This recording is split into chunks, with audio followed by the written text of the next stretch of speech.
Hello नमस्कार प्यारे विद्यार्थियों, स्वागत है आपका प्रव्या एकेडमी पर। तो कैसे हैं आप सब लोग। उम्मीद करता हूं कि आप सब लोग स्वस्थ होंगे और मस्त होंगे और धुआंधार पढ़ाई कर रहे होंगे। दोस्तों, जैसा कि आप सब लोगों को पता है कि अब ये समय है आप सबकी फेवरेट सब्जेक्ट साइंस पढ़ने का। हम पढ़ रहे हैं कक्षा 10 की विज्ञान, और कक्षा 10 की विज्ञान में पाठ चल रहा है हमारा तीसरा, धातु और अधातु। तो दोस्तों, जो धातु और अधातु है, धातु और अधातु, इसमें हम लोगों ने काफ़ी सारी बातें तो कर ली है, और इसमें हम मुख्यतः जो अभी पढ़ रहे थे, जो हमने पिछली कक्षा में बात करी थी, वो ये थी कि धातु और अधातु जो है वो आपस में अभिक्रिया करती कैसे। तो सबसे पहली बात अपन देखते हैं धातु और अधातु की अभिक्रिया। तो धातु एवं अधातु की अभिक्रिया, मतलब ये आपस में कैसे अभिक्रिया करती है। तो देखो, पहले तो आपको ये समझना है कि ये अभिक्रिया कर क्यों रही है, धातु और अधातु अभिक्रिया कर क्यों रही है।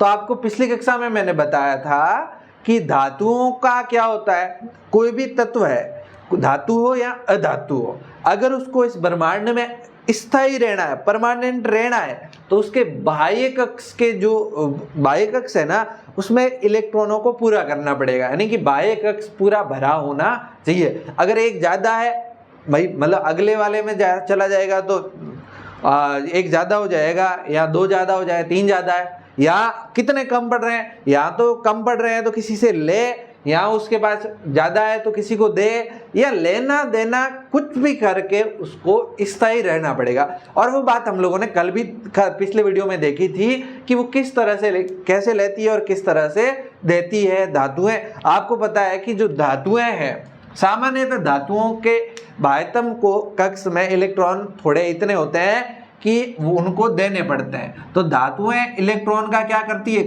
त्याग करती है। इलेक्ट्रॉन का क्या करती है, त्याग करती है। तो बताओ, अधातु इलेक्ट्रॉन को ग्रहण करती है। अधातु क्या करती है, इलेक्ट्रॉन को ग्रहण करती है। जो इलेक्ट्रॉन का त्याग करता है वो क्या बनता है, धनायन बनता है। तो इलेक्ट्रॉन का त्याग, इलेक्ट्रॉन किसी को दिया तो वो क्या बनेगा भैया, धनायन बनेगा। क्या बनेगा, धनायन। और जो इलेक्ट्रॉन को ग्रहण कर रहा है वो क्या बनता है, ऋणायन।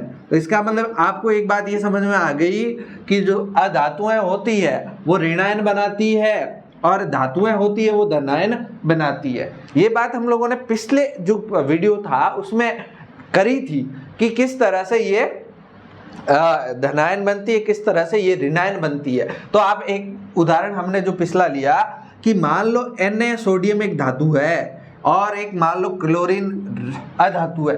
तो सबसे पहले आप लोगों को इसका नंबर पता होना चाहिए। तो बताओ, सोडियम का क्या नंबर है भैया, 11 है, और क्लोरीन का कितना नंबर है भैया, 17 है। ओके, अब आप एक बात बताओ मेरे को, इनका ये नंबर है तो इसका इलेक्ट्रॉनिक विन्यास आप ज्ञात कर लोगे। बताओ कमेंट सेक्शन में फटाफट बताओ, सोडियम का इलेक्ट्रॉनिक विन्यास कितना होगा भाई। पहले कक्ष में कितने इलेक्ट्रॉन आते हैं, 2। पहले में कितने आते हैं, 2।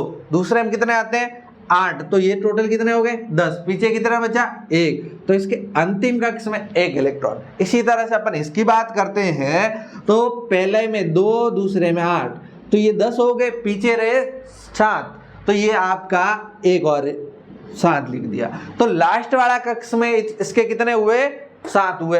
होने कितने चाहिए आपको पता, 8 होने चाहिए, तो इसके पास 1 कम है। और इसके पास लास्ट कक्ष में कितने, 1 इलेक्ट्रॉन है, और जबकि होने कितने चाहिए आपको बताओ बेटा, 8 होने चाहिए। तो 8 होने चाहिए, तो कम कितने पड़ रहे हैं, 7। तो आपको एक बात तो मैंने बताई थी, अगर आपके कम से कम 4 इलेक्ट्रॉन हो ना आपके पास, तो आप किसी से लो भाई 8 चाहिए, तो कम से कम एक बात बताओ मेरे को, आपको 1000 रुपये चाहिए, हजार आपको चाहिए, अगर आपके पास 100 रुपये ही है तो आप 900 उधार क्यों लो, आप 100 रुपये किसी और को दे दो ना। आप 900 रुपये उधार लेना बहुत टेढ़ा काम है ना, इसलिए यहाँ पर अब मैं बताऊंगा कि ये क्यों मुश्किल क्यों है, वो अपन बाद में डिस्कस करेंगे।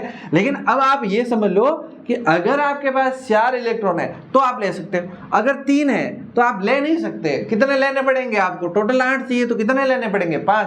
अब आपके पास है ही 3 तो आपको 5 कौन देगा? नहीं देगा। तो आप क्या करोगे? 3 इलेक्ट्रॉन का त्याग करोगे।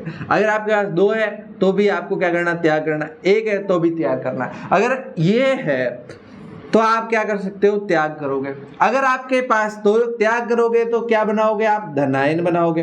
अगर आपके पास मान लो 5 है तो आप क्या करोगे? 3 किसी से ले लो। अगर आपके पास 6 है तो क्या करोगे? आप 2 किसी से ले लो। अगर आपके पास 7 है तो आप क्या करोगे? किसी से 1 ले लो। अगर 8 है तो न तो कोई लेना न कोई देना, मामला ही खत्म। तो अब आप ये समझो, ये क्या बनाएगी? लेगी तो ऋणायन बनाएगी। तो इसके पास कितना है? 1 है तो ये क्या बनाएगा? धनायन बनाएगा। जबकि इसके पास कितने हैं? 7 है, 7 है तो इलेक्ट्रॉन 1 लेगा।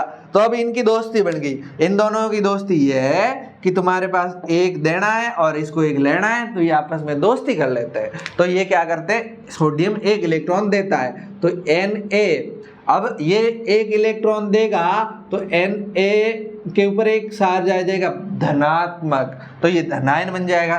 और इसने क्या किया? 1 इलेक्ट्रॉन दे दिया। इसी तरह से क्लोरीन क्या करेगा? क्लोरीन क्या करेगा? 1 इलेक्ट्रॉन लेगा तो ये क्या बन जाएगा? क्लोरीन माइनस बन जाएगा। आई बात समझ में? क्लोरीन क्या बन जाएगा? माइनस बन जाएगा। ये बात समझ में? अगर 2 इलेक्ट्रॉन लेता तो 2 माइनस लगाते अपन, तो लेकिन इसने तो 1 ही इलेक्ट्रॉन लिया, इसलिए हम लोगों ने 1 ही माइनस लगाया।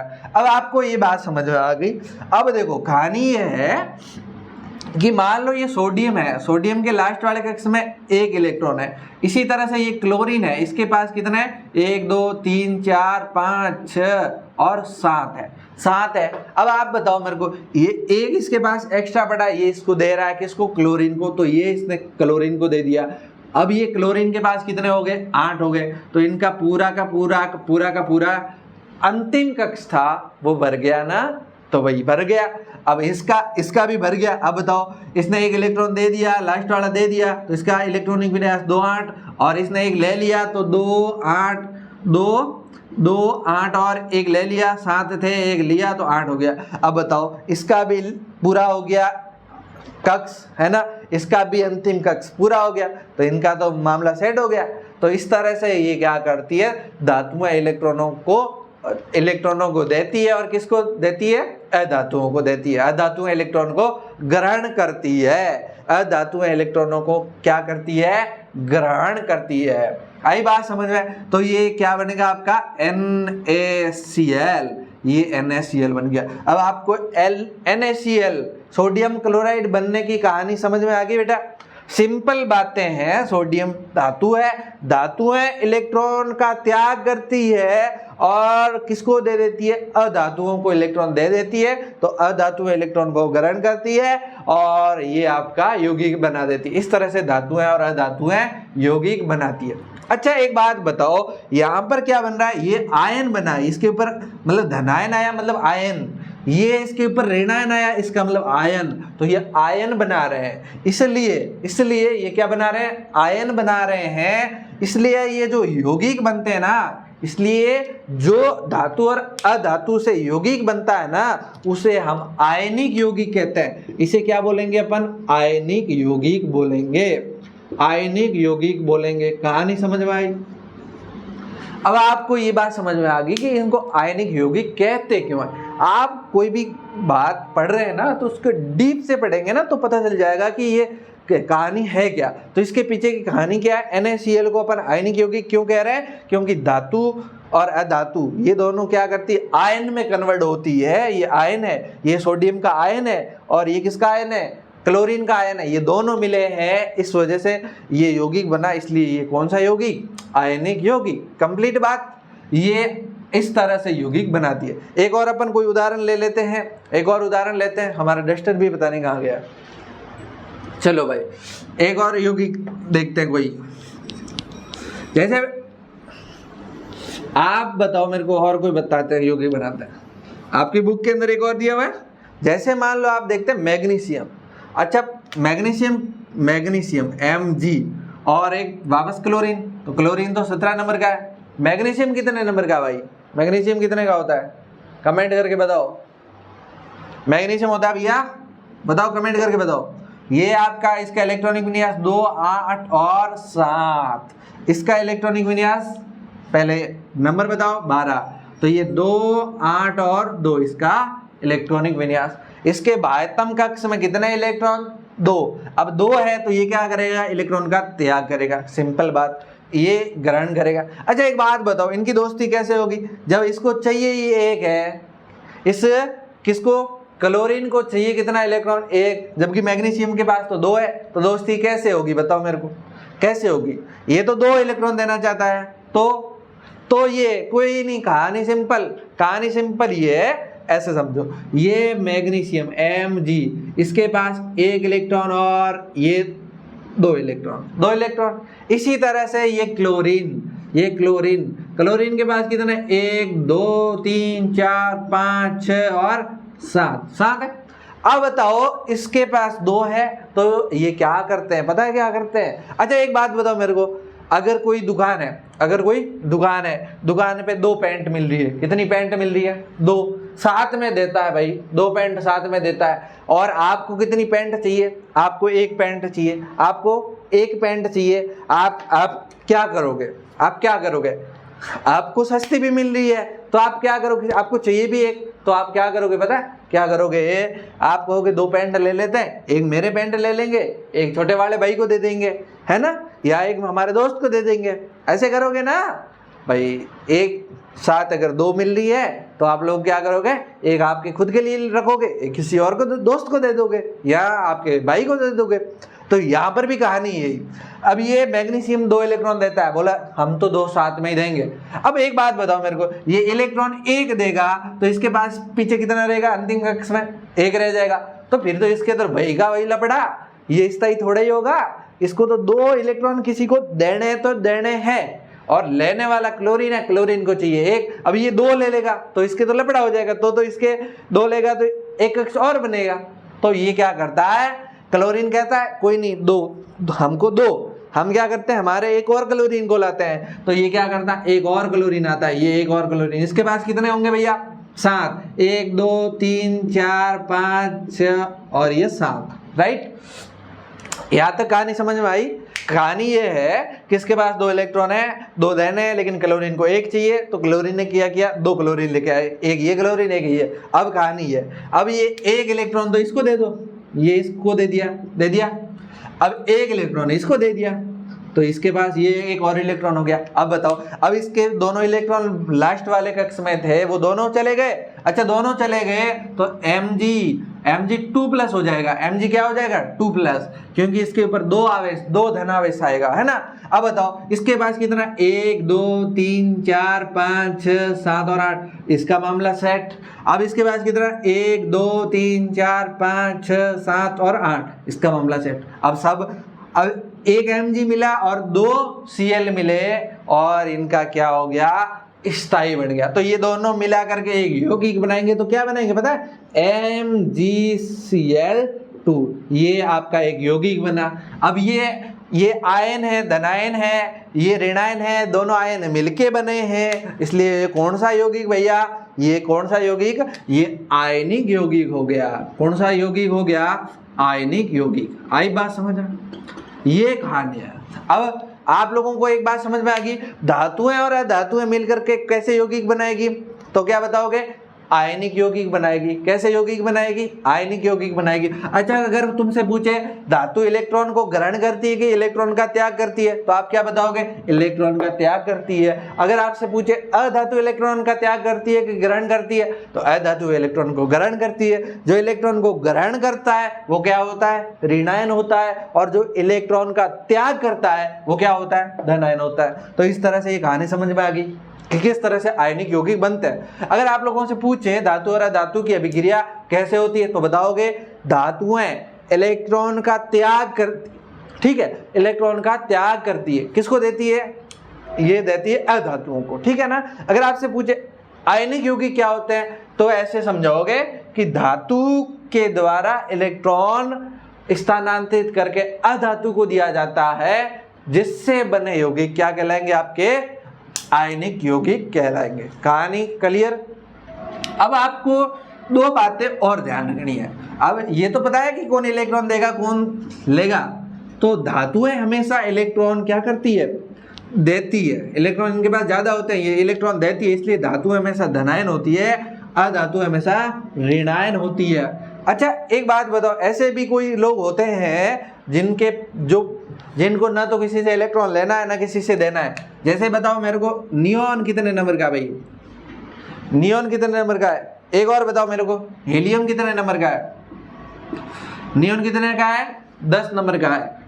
हीलियम कितने नंबर का है? 2 नंबर का। अच्छा इनका इलेक्ट्रॉनिक विन्यास लिख के बताओ फटाफट, इसका इलेक्ट्रॉनिक विन्यास लिख के बताओ। नेक्स्ट अपन बात करते हैं आयनिक यौगिकों के भौतिक गुणधर्म। आयनिक यौगिकों के गुणधर्म, ठीक है। तो गुणधर्म मतलब क्या क्या गुण होते हैं आयनिक यौगिकों के? आयनिक यौगिकों के क्या क्या गुण होते हैं? सिंपल कहानी। अच्छा देखो इनका क्या होगा, पहले में 2 आएंगे, दूसरे में 8 आएंगे, टोटल कितने हो गए? 10। क्लियर? अच्छा पहले में कितने आएंगे? 2 आएंगे, दूसरे में कितने आएंगे? भाई साहब इसके पास 2 ही इलेक्ट्रॉन है तो 2 ही। अच्छा तो ये, अब इसका लास्ट वाला कक्ष कौन सा? ये वाला अंतिम कक्ष। कितने इलेक्ट्रॉन? 8 चाहिए। कितने? 8 चाहिए। अब इसके पास पूरे ही है, इसलिए इसको ना तो किसी से लेना है ना किसी से देना है। अब किसी क्या है कि सिंपल सा है, आपको पता है लोग दोस्ती क्यों बनाते हैं? मतलब से बनाते हैं कि कोई ना कोई फायदा हो, किसी का कोई फायदा हो, किसी का कोई फायदा हो, तभी तो बनाते हैं, है ना। अब इसको ना तो किसी से लेना है ना किसी से देना है, तो ये अकेला पड़ा रहता है, अकेला, बस किसी के पास नहीं जाता है, इसलिए ये अकेला रहता है ना। अच्छा अब बताओ इसका अंतिम कक्ष कौन? यही 2 वाला। अब ये पहला कक्ष है और आपको पता है पहले कक्ष में कितने इलेक्ट्रॉन आते हैं? 2 आते हैं और इसके पास 2 है, 2 आते हैं, ये तो इसका नंबर है, ठीक है ना। तो ये इलेक्ट्रॉन है तो 2 आते हैं और 2 ही इसके पास है। तो अब बताओ इसको किसी से लेना पड़ेगा क्या? लेना पड़ेगा क्या? नहीं लेना पड़ेगा। क्या ये किसी को देगा इलेक्ट्रॉन? नहीं देगा। ना लेना न देना, इसलिए ये भी किसी से लेना देना नहीं रखता। अब जो किसी से लेना देना नहीं है, इसका मतलब किसी के साथ अभिक्रिया नहीं करता, अभिक्रिया नहीं करता, इसलिए इन्हें अक्रिय बोलते हैं। ये वैसे सामान्यतः गैसें होती है, इसलिए इन्हें अक्रिय गैसें बोला जाता है। कौन सी गैसें बोला जाता है? अक्रिय गैसें। ध्यान रखेंगे, अक्रिय गैसें का मतलब ये है कि ये किसी के साथ अभिक्रिया नहीं करती। कोई भी आए, न किसी से लेना न किसी से देना, भले सोना आए तो भी उससे अभिक्रिया नहीं करती। सिंपल कहानी। अच्छा देखो, तो ये अक्रिय गैसें होती है, किसी के साथ अभिक्रिया नहीं करती। सिंपल ध्यान रखेंगे, ये हाइड्रोजन या ऑक्सीजन किसी के भी साथ अभिक्रिया नहीं करेगी, ठीक है ना। ऐसी बहुत सारी अक्रिय गैसें होती है, लेकिन आप दोस्तों ध्यान ही रखेंगे। चलो भाई अब बात करते हैं इनकी आयनिक यौगिकों के भौतिक गुणधर्म की। अच्छा भौतिक गुणधर्म में अब हमने एक सूत्र लिखा था NaCl, बता सकते हो किसका सूत्र है? कमेंट करके बताओ किसका सूत्र है। अच्छा देखो भाई, भौतिक गुणधर्म में हम सबसे पहली बात करते हैं इनके भौतिक अवस्था। जो गुणधर्म है उनमें भौतिक अवस्था या भौतिक प्रकृति, भौतिक अवस्था या भौतिक प्रकृति मतलब बाहर से कैसे दिखते हैं, इनकी प्रकृति क्या है। तो देखो भाई सामान्यतः ये होते हैं ठोस। क्या होते हैं? ठोस होते हैं, सिंपल। अच्छा देखो मैंने आपको एक और बात बताई थी कि ये जो NaCl बना है ना, इसके बीच में जो बॉन्ड बना है वो एक बॉन्ड होता है स्थिर वैद्युत बंध। स्थिर वैद्युत बंध है ना, ये बहुत मजबूत होता है, बहुत मजबूत एक दूसरे के। ये सोडियम मान लो, यहाँ पर ये सोडियम है और यहाँ पर ये क्या है? क्लोरीन है, Na है और ये Cl है। तो इसके बीच में जो बल कार्य कर रहा है स्थिर वैद्युत आकर्षण बल है, यानी कि इनको एक दूसरे को खींचता है। अब एक दूसरे को बहुत मजबूती से खींचता है, इसलिए बहुत मजबूती से खींचता है तो इसके कण बहुत पास पास रहते हैं, ऐसे पास पास में। अब बहुत पास पास में कण है तो भौतिक अवस्था कैसी होगी? ठोस हो जाएगी ना। अगर कण पास पास में है, अगर छोटी कक्षाओं में आपने पढ़ा होगा ठोस, द्रव और गैस कैसे बनता है, तो इनके कण पास पास में है, इसलिए क्या होगा? ठोस होगा। ये क्या होगा? ठोस होगा। और ध्यान रखना कठोर भी होते हैं, थोड़े कठोर होते हैं। ठोस तो होते ही हैं, कठोर भी होते हैं। ठोस तो होते ही हैं और कठोर होते हैं। और एक बात ध्यान रखना, ये भंगुर प्रकृति के होते हैं। भंगुर समझ रहे हो ना? भंगुर का मतलब कुछ नहीं है, अगर इनको पीटेंगे ना तो ये क्या करेंगे, सीधे बिखर जाएंगे। पीटेंगे तो क्या हो जाएंगे, बिखर जाएंगे, सीधे बिखरेंगे। अच्छा एक बात बताओ, मैंने लोहे की एक डंडा लाया, उसको पीटेंगे तो क्या लोहे के टुकड़े टुकड़े हो जाएंगे? नहीं होते, नहीं होते ना। लेकिन अगर मान लो हमारे पास ईंट है, ईंट को मैंने ठोका तो क्या बन जाएगा, टुकड़े टुकड़े हो जाएंगे, बिखर जाएंगे। जो टुकड़े टुकड़े हो रहे हैं ना, उसे अपन क्या कहते हैं, भंगुर प्रकृति कहते हैं। उसे ही क्या बोलते हैं, भंगुर प्रकृति। तो तीनों बातें आपको समझ में आ गई, ठोस होते हैं, कठोर होते हैं और भंगुर प्रकृति के होते हैं। होते क्यों है, क्योंकि इनके बीच में स्थिर वैद्युत बल होता है, बहुत खतरनाक लगता है। ठीक है ना, आई बात समझ। अच्छा ये क्या है, ये है नमक। आपका क्या है, नमक। तो आपने नमक देखा होगा, ठोस होता है नमक। अच्छा आपके घर में जो नमक आ रहा है वो तो पिसा हुआ आ रहा है, पिसा हुआ आ रहा है। नमक के आपने बड़े बड़े पत्थर टाइप आता है नमक, तो वो ठोस होता है, कठोर होता है। फिर उनको पीटते हैं तो टुकड़े टुकड़े हो जाते हैं, इसलिए क्या होता है, भंगुर प्रकृति का होता है। आई बात समझ में। चलो भाई नेक्स्ट बात करते हैं अपन। नेक्स्ट बात करते हैं इनका गलनांक और गवथनांक। कौन कौन, इसका क्या, गलनांक और गवथनांक। गलनांक, गलनांक एवं कवथनांक, एवं कवथनांक। गलनांक गवथनांक आपको पता है, गलनांक और गवथनांक का पता है आपको। गलनांक का मतलब क्या होता है, किसी भी वह तापमान जिस पर कोई ठोस द्रव में बदलता है, और गवथनांक वह तापमान जिस पर कोई भी ठोस द्रव किस में बदलता है, गैस में बदलता है। सिंपल। अब एक बात बताओ, इनके बीच में बहुत कण हैं, कणों के बीच में बहुत खतरनाक ये बल लग रहा है। अब बल लग रहा है तो इनको बल को कम करेंगे तभी तो ये कण दूर जाएंगे, तभी तो ठोस से द्रव में बदलेंगे, और ज़्यादा दूर जाएंगे तो गैस में बदलेंगे। इसलिए इनके बीच में ज़्यादा स्थिर वैद्युत बल कार्य करता है, इसलिए इनका गलनांक और गवथनांक क्या होगा भैया, अधिक होगा। क्या होगा, अधिक होगा। इसलिए गलनांक और गवथनांक क्या होता है, अधिक होता है। रटने की जरूरत नहीं है, सिंपल सा आप ये ध्यान रखो, इसके बीच में स्थिर वैद्युत बल कार्य करता है। वो स्थिर वैद्युत बल जो है वो इनके कणों को दूर जाने नहीं देता, इसलिए वो ठोस होते हैं। अब इनके मजबूत है बल, इसलिए इनको दूर करना मुश्किल होता है, इसलिए इनका गलनांक और गवथनांक भी क्या होता है, अधिक होता है। आई कहानी समझ में। नेक्स्ट बात करते हैं घुलनशीलता। नेक्स्ट बात करते हैं किसकी, घुलनशीलता की।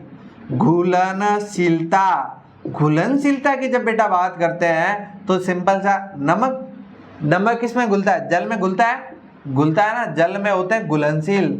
जल में तो क्या होते हैं, घुलनशील होते हैं, जल में घुलनशील होते हैं। लेकिन जैसे आपका तेल है ना, जैसे आपका केरोसिन है, पेट्रोल है ना, केरोसिन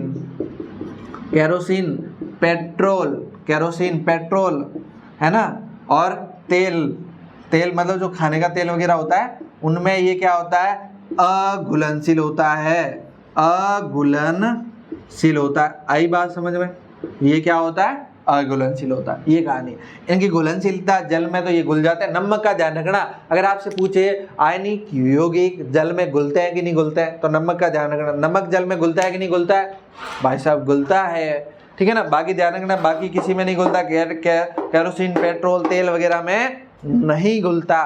ठीक है ना। चलो भाई, और एक इसका गुणधर्म देखो भाई, महत्वपूर्ण गुणधर्म यह है कि इनकी चालकता, विद्युत चालकता, इनकी विद्युत चालकता की बात करते हैं। मतलब विद्युत चालकता का मतलब यह है कि इनके अंदर करंट जाता है कि नहीं जाता है। विद्युत चालकता की जब बात की जाती है तो सिंपल सा है। अच्छा भैया, इसको अपन प्रैक्टिकली समझ सकते हैं, खुद करके देख सकते हैं। जैसे आप देखो, नमक जो होता है ना, नमक के अंदर आप देखोगे तो करंट नहीं चलता है, नमक के अंदर करंट नहीं चलता है। क्यों नहीं चलता है, क्योंकि बाद में बताता हूं। तो एक बात ये ध्यान रखो, ठोस अवस्था में ये कुचालक होते हैं। ठोस अवस्था में ये क्या होते हैं, कुचालक, यानी कि विद्युत का चालन नहीं होता है। ठोस अवस्था में विद्युत का चालन नहीं होता, सिंपल कहानी। लेकिन घुलनशील अवस्था में या गलित अवस्था में चालन होता है। गलित अवस्था में विद्युत का चालन होता है, सिंपल कहानी। अब होता क्यों है ये बताता हूं आपको।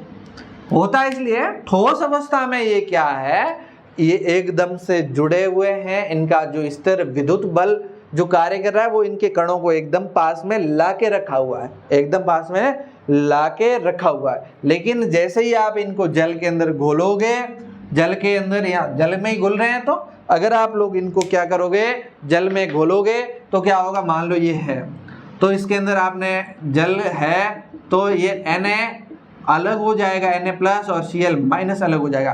तो जल में घोलते हैं तो ये आयनों में कन्वर्ट हो जाते हैं, धनायन और ऋणायन में कन्वर्ट हो जाते हैं, अलग होना शुरू हो जाते हैं। सोडियम अलग हो जाता है, क्लोरीन अलग हो जाता है। अब क्यों होता है, क्योंकि घुलनशीलता होती है ना उसमें, उसके कारण क्या ऊष्मा उत्पन्न होती है, इस वजह से ऊष्मा उत्पन्न होती है, इस वजह से ये बल थोड़ा कमजोर हो जाता है। तो सोडियम अलग होता है और क्लोरीन अलग होता है। अब क्लोरीन और सोडियम अलग हो गए और एक धनायन है और एक ऋणायन है। अब धनायन और ऋणायन क्या करते हैं, विद्युत का चालन करते हैं, धनायन और विद्युत का चालन करना शुरू करते हैं। अब ये देखो भैया, अब मान लो यहाँ पर आपने बैटरी जोड़ी, ये मान लो आपका प्लस का निशान है, ये माइनस का है, तो ये सोडियम है ना, ये यहाँ से घूमता घूमता इधर माइनस की तरफ जाने की कोशिश करता है और इस वजह से माइनस की तरफ जाने की कोशिश करेगा, या फिर क्लोरीन जो है वो प्लस की तरफ जाने की कोशिश करेगा। तो ये इलेक्ट्रॉन जो है ना, ये आपको पता है विद्युत का चालन क्या है, विद्युत प्रवाह क्या है, विद्युत प्रवाह कुछ नहीं है, इलेक्ट्रॉनों का प्रवाह जो होता है वो विद्युत धारा है ना। तो इसमें करंट जाएगा क्योंकि इसमें आयन बन गए, धनायन और ऋणायन, इसलिए इसमें करंट जाना शुरू हो जाता है। इसीलिए ये ठोस अवस्था में विद्युत का चालन तो नहीं करते, क्योंकि तब उसके आयन नहीं बनते। तब क्या नहीं बनते, आप सिंपल सा ये ध्यान रखो कि उसमें आयन नहीं बनते। लेकिन जैसे ही आपका इनको जल में घोला जाता है तो क्या बन जाते हैं, आयन बन जाते हैं। तो अब क्या बन जाते हैं, आयन बन जाते हैं। इसलिए ये गलित अवस्था में विद्युत का क्या करते हैं, चालन करते हैं। तो आयनिक यौगिकों के ये 4 गुणधर्म आप लोग बेटा याद रखोगे, ठीक है ना। आई बात समझ में। और बहुत सारी बातें वो अगले वीडियो में पढ़ेंगे। आज अपना इतना ही। उम्मीद करता हूँ कि ये वीडियो आप लोगों के लिए बहुत ही हेल्पफुल होगा, ठीक है ना दोस्तों। अपने दोस्तों के साथ शेयर कर दो और सब्सक्राइब कर लो। तब तक मिलते हैं एक नए वीडियो में। Thank you so much.